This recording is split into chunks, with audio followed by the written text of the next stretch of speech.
दोस्तों, सबसे पहले तो जरा इस आर्टिकल को देखिए।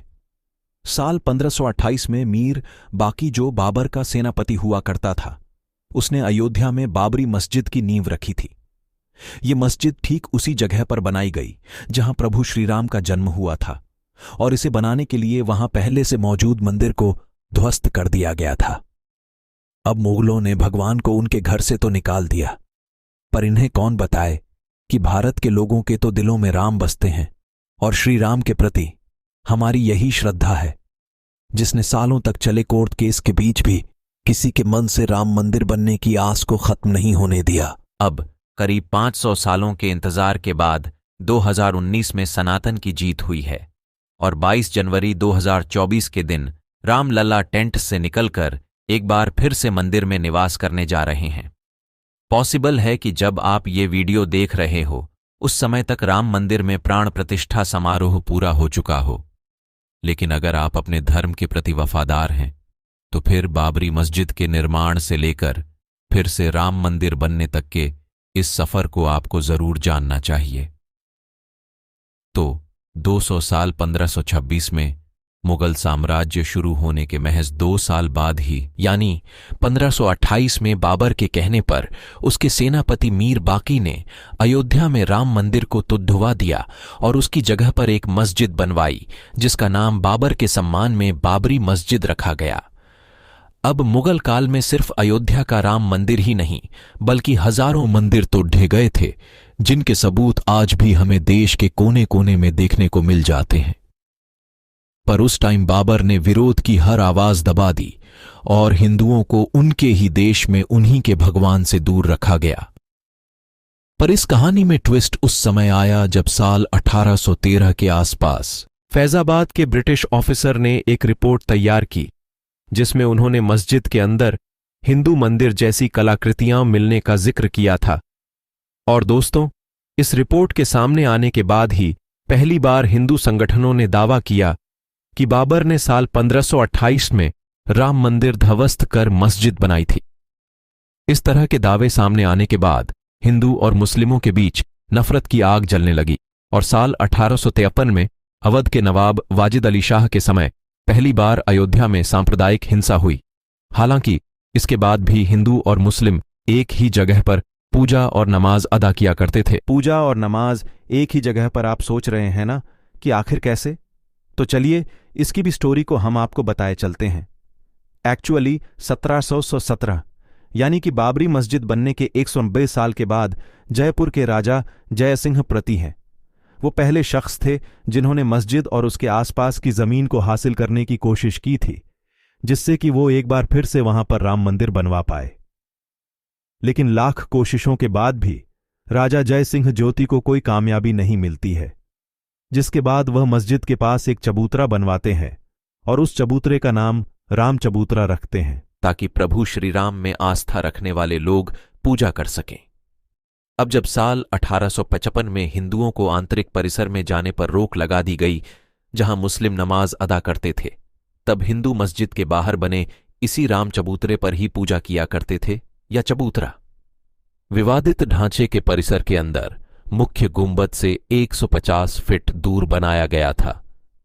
इसके बाद आगे चलकर 1869 में ब्रिटिश सरकार ने इस विवादित जगह को तार से डिवाइड कर दिया ताकि हिंदू और मुस्लिम शांति के साथ अलग अलग पूजा और नमाज अदा कर सकें।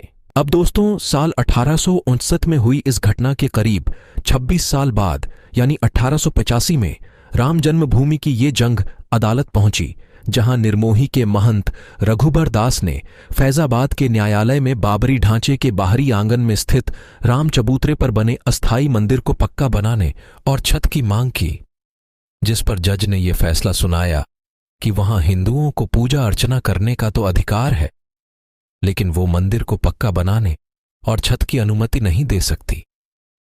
हालांकि इसके कुछ दशक के बाद यानी 1934 में अयोध्या में एक बार फिर से दंगे होते हैं, जिसमें बाबरी मस्जिद का कुछ हिस्सा टूट जाता है। हालांकि बाद में इस हिस्से को रिपेयर करवा दिया जाता है, लेकिन यह घटना होने के बाद से यहां नमाज बंद हो जाती है। और दोस्तों, ध्यान दीजिएगा, ये वह समय था जब देश पर अंग्रेजों का राज हुआ करता था। लेकिन इसके बावजूद देश की जनता बाबरी मस्जिद बनने के 400 साल बाद भी अपने प्रभु के जन्मस्थली को पाने की लड़ाई लड़ेच रही थी। उस समय ना तो हमारी अपनी खुद की सरकार थी और ना ही इतनी आजादी थी कि वो इन मुद्दों को देश के हर नागरिक के सामने ला सके। और तो और देश को चलाने वाली कांग्रेस ने भी इन मुद्दों से किनारा किया हुआ था। हां, अगर कोई चिंतित था तो वो थी देश की आम जनता, जो कि अपनी जान की बाजी लगा रही थी। इसी तरह से समय बीतता जाता है और साल 1947 आता है, जब देश को सालों की गुलामी के बाद अंग्रेजों से आजादी मिली थी। आजादी के साथ ही लोगों की ये उम्मीदें भी हो जाती हैं कि अब तो राम मंदिर बनकर ही रहेगा, लेकिन उस समय की स्थिति तो कुछ और ही बयां कर रही थी। कांग्रेस का कोई भी नेता इस मुद्दे पर बात करना तो बहुत दूर की बात है। दोस्तों, फिर पॉलिटिकल सपोर्ट ना मिलने के बाद ही शुरू होता है असली विवाद। 23 दिसंबर 1939 की सुबह अचानक से चारों तरफ यह बात फैल जाती है कि विवादित ढांचे के अंदर भगवान श्री राम की मूर्तियां पाई गई हैं। हिंदू पक्ष ये दावा करने लगते हैं कि बीती रात भगवान श्री राम प्रकट हुए हैं, जबकि मुस्लिम पक्ष यह आरोप लगाते हैं कि किसी ने रात के अंधेरे में चुपचाप वहां पर मूर्तियां रख दी हैं। अब जैसे इस बात की खबर चारों तरफ फैलती है, दोनों पक्षों के लोग मस्जिद परिसर में पहुंच जाते हैं। विवाद को देखते हुए उस टाइम के प्राइम मिनिस्टर जवाहरलाल नेहरू जिला मजिस्ट्रेट के नायर को चिट्ठी लिखकर ये आदेश देते हैं कि मूर्ति को वहां से हटाया जाए और इस स्थिति को शांत किया जाए। लेकिन के नायर दंगों और हिंदुओं की भावनाओं के डर से इस आदेश को पूरा करने से मना कर देते हैं। के नायर प्राइम मिनिस्टर नेहरू जी को जवाब में लिखते हैं, ये अगर मंदिर से मूर्तियां हटाई गईं तो इससे हालात खराब हो जाएंगे और हिंसा भी फैल सकती है। लेकिन दोस्तों, जब यह पत्र नेहरू जी तक पहुंचता है, तब वह नायर जी के खत के जवाब में एक और खत लिखते हैं और फिर वापस से मूर्ति हटवाने की ही बात कहते हैं। लेकिन के नायर इस बार भी अपने हाथ पीछे खींच लेते हैं और मूर्ति को हटाने से साफ इनकार कर देते हैं। इस घटना के 7 दिन बाद ही फैजाबाद कोर्ट के द्वारा बाबरी मस्जिद को विवादित भूमि घोषित करके इसके मुख्य दरवाजे पर ताला लगा दिया जाता है। इसके बाद 1950 में फैजाबाद सिविल कोर्ट में 2 अर्जी दाखिल की गई, जिसमें एक में रामलला की पूजा की इजाजत और दूसरे में विवादित स्थान में भगवान राम की मूर्ति रखने की इजाजत मांगी गई।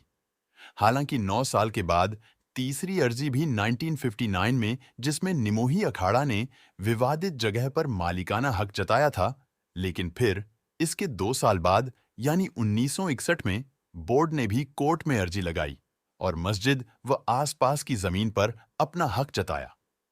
ये क्रम लगातार चलता रहा। कभी हिंदू पक्ष तो कभी मुस्लिम पक्ष विवादित जमीन को अपने अधिकार में लेने के लिए तरह तरह के दावे करते रहे। लेकिन इसके बाद 1980 में बीजेपी के गठन के बाद पार्टी ने खुलकर राम मंदिर आंदोलन का मोर्चा संभाला।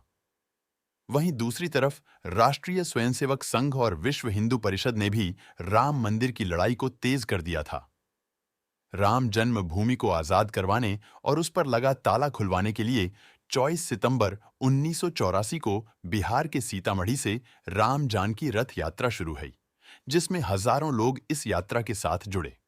7 अक्टूबर को यह यात्रा अयोध्या पहुंची, जहां सरयू नदी के तट पर लाखों लोग इकट्ठा हुए। वहां पर अयोध्या में भव्य राम मंदिर का संकल्प लिया गया और फिर यह यात्रा लखनऊ होते हुए दिल्ली के लिए निकल गई। यह यात्रा 31 अक्टूबर को दिल्ली पहुंची। इस यात्रा का मकसद संतों को जोड़ना था और यहीं यात्रा का समापन भी होना था। लेकिन उसी दिन सुबह सुबह प्राइम मिनिस्टर इंदिरा गांधी की हत्या हो गई और रथ यात्रा को बीच में ही खत्म करना पड़ा।